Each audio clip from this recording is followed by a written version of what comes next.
ओम श्री परमात्मने नमः। अथ पंचदशो अध्याय। श्री भगवान वाच। आज मैं आपके समक्ष उपनिषद श्रीमद् भगवद गीता ग्रंथ के 15वें अध्याय पुरुषोत्तम योग का वर्णन करूंगा, जिसे आप सुनकर अपने जीवन में यश और कीर्ति को प्राप्त करके संपूर्ण समस्याओं से सुलझ सकते हैं। श्री गणेशाय नमः। श्री भगवान वाच। ऊर्ध्वमूलमधः शाखम् अश्वत्थं प्राहुरव्ययम् छन्दांसि यस्य पर्णायस्तं वेद स वेद विपेत् अधश्चोर्ध्वो परसृतास्तस्य शाखाः गुणप्रवृद्धाः विषयप्रवालाः अधश्च मूल्यानि सन्ति तानि कर्मानुबन्धीनि मनुष्यलोके नारूपमस्य तथोपलभ्यते नान्तो न चादृन् च सम्प्रतिष्ठा अश्वत्थमेनं सुवीर्ण मूलसमसङ्गशस्त्रेण दृढेन छित्त्वा ततः पदं तत्परे मार्गतव्यं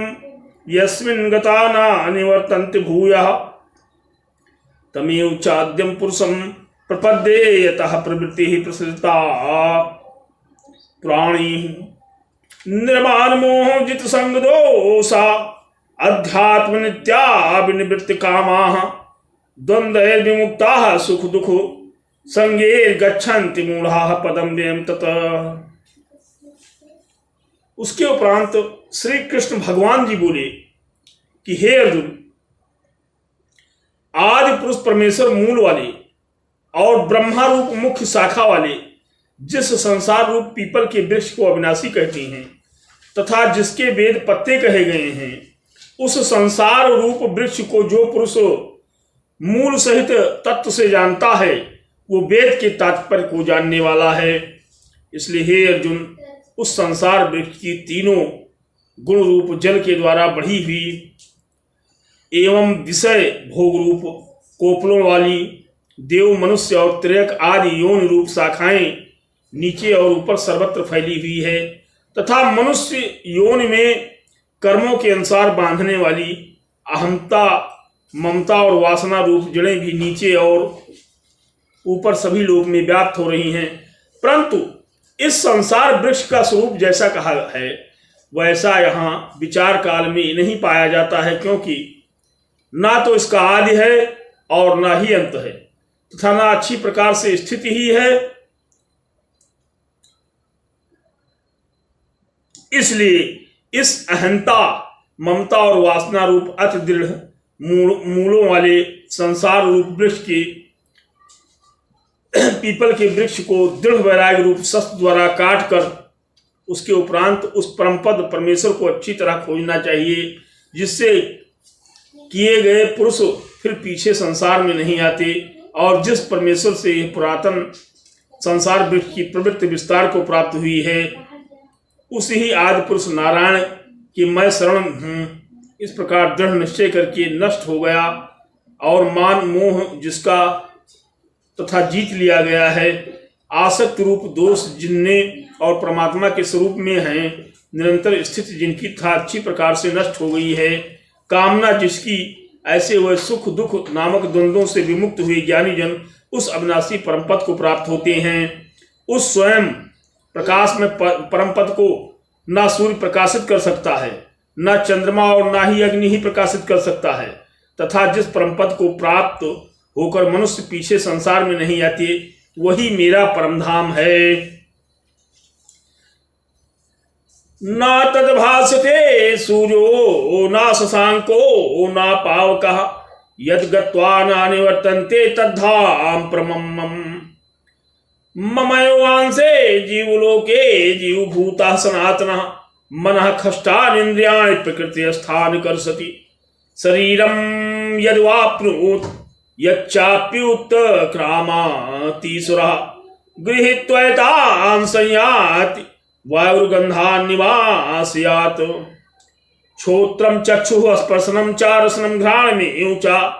अधिष्ठाय मनश्चायं विषयानुसेवते उत्क्रामन्तं स्थितं वापि भुञ्जानं वा गुणान्वितं विमूढ़ानानुपश्यन्ति पश्यन्ति ज्ञान चक्षुषा यतन्तो योग निश्चयनम पश्यन्त्यात्मन्यवस्थितम् यतन्तो अप्यकृतात्मनो नयनम पश्यन्ति चेत्सः यदादित्यगतं तेजो जगत् भास्यते अखिलम् यच्चन्द्रमसि यच्चाग्रो तत्तेजो विद्यमामकम् गामाविश्वे च भूतानि धारयाम्यहमोजसा पुष्पामि चौषधिः सर्वाः पोमो भूत्वा रसात्मका अहं वैश्वानरो भूत्वा प्राणिनां देहिमाश्रितः प्राणपान समायुक्तः पचाम्यत्रं चतुर्विधं सर्वस्य चाहं हद सन्निविष्टो मत्तः अस्मृति ज्ञानपोहनं च वेदैश्च सर्वैर्हमेव वेद्यो वेदान्तकृद्वैद् विदेव चाहम। इसलिए हे अर्जुन, इस देह में ये जीवात्मा मेरा ही सनातन अंश है और वही इस त्रिगुणमयी माया में स्थित हुई मन सहित 5 इंद्रियों को आकर्षण करता है। कैसे कि वायु गंध के स्थान से गंध को जैसे ग्रहण करके ले जाता है, वैसे ही देहादि का स्वामी जीवात्मा भी जिस प्रकार पहले शरीर को त्यागता है, उससे इस मन सहित इंद्रियों को ग्रहण करके फिर जिस शरीर को प्राप्त होता है उसमें जाता है। इस शरीर में स्थित हुआ वो जीवात्मा छोत्र चक्षु और त्वचा को और रसना घ्राण और मन को आश्रय करके इसके इन सबके सहारे ही से ही विषयों को सेवन करता है, परंतु शरीर छोड़कर जाते हुए को अथवा शरीर में स्थित हुए को विषयों को भोगते हुए अथवा तीनों गुणों से युक्त हुए को भी अज्ञानी जन नहीं जानते। केवल ज्ञान रूप नेत्रों वाले ज्ञानी जन ही तत्व से जानते हैं, क्योंकि योगी जन भी अपने हृदय में स्थित हुई इस आत्मा को यत्न करते हुए ही तत्व से जानते हैं, और जिन्होंने अपने ही अंतःकरण को शुद्ध नहीं किया है, ऐसे अज्ञानी जन तो यत्न करते हुए भी इस आत्मा को नहीं जानते हैं। हे अर्जुन, जो तेज सूर्य में स्थित हुआ संपूर्ण जगत को प्रकाशित करता है, तथा जो तेज चंद्रमा में स्थित है और जो तेज अग्नि में स्थित है, उसको तू मेरा ही तेज जान, और मैं ही पृथ्वी में प्रवेश करके अपनी शक्ति से सब भूतों को धारण करता हूँ, और रस रूप अर्थात अमृतमय चंद्रमा होकर के संपूर्ण औषधियों अर्थात वनस्पतियों को पुष्ट करता हूँ, तथा मैं ही सब प्राणियों के शरीर में स्थित हुआ वैश्वानर अग्नि स्वरूप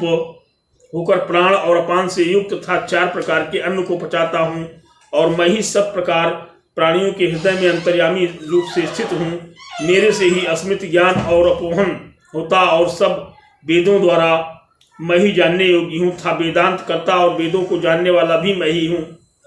हे अर्जुन, इस संसार में नाशवान और अविनाशी भी ये 2 प्रकार के पुरुष होते हैं। उसमें संपूर्ण भूत प्राणियों के शरीर तो नाशवान और जीवात्मा अविनाशी कहा जाता है। द्वाविमो पुरुषो लोके क्षरक्षाक्षरयों च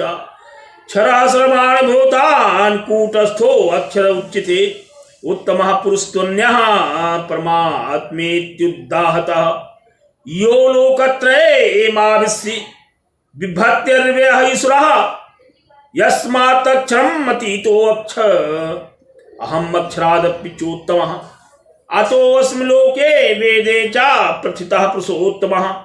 यो मां यो समूढो जानाति पुरुषोत्तमं सा सर्वविद भजते मां सर्वभावेन भारत इति गुह्यतमं शास्त्रमिदमुक्तं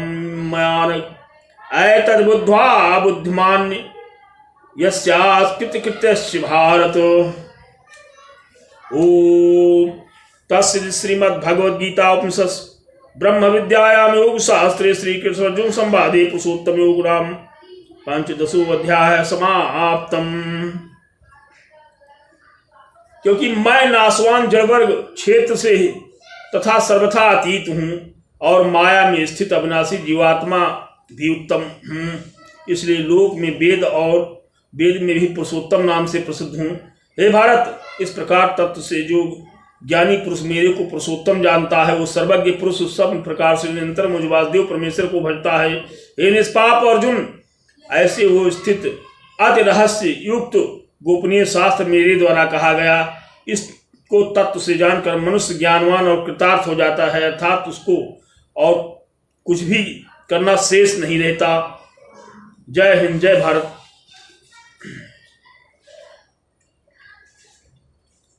इस अध्याय में भगवान ने अपना परम गोपनीय प्रभाव भली प्रकार से कहा है। जो मनुष्य उक्त प्रकार से भगवान को सर्वोत्तम समझ लेता है, फिर उसका मन एक क्षण भी भगवान के चिंतन का त्याग नहीं कर सकता। इसलिए जिस वस्तु को मनुष्य उत्तम समझता है उसी में उसका प्रेम होता है, और जिसमें प्रेम होता है उसी का चिंतन करता है। अतएव सबका मुख्य कर्तव्य है कि भगवान के परम गोपनीय प्रभाव को भली प्रकार समझने के लिए नाशवान क्षणभंगुर संसार की आसक्ति का सर्वथा त्याग करके एवं परमात्मा के शरण होकर भजन और सत्संग की विशेष चेष्टा करें। कृपया आप लोगों से हाथ जोड़कर प्रार्थना कर रहा हूं कि जो भी भक्तगण मेरे इस चैनल को श्रीमद् भागवत गीता ग्रंथ अध्याय 15 को सुनते हैं, उनको सुनने के पश्चात अगर पसंद करते हैं मेरी इस वाणी को, तो मेरे इस चैनल को लाइक करें, सब्सक्राइब करें और पूरे विश्व में धर्म प्रचार प्रसार हो सके। जय हिंद, जय भारत।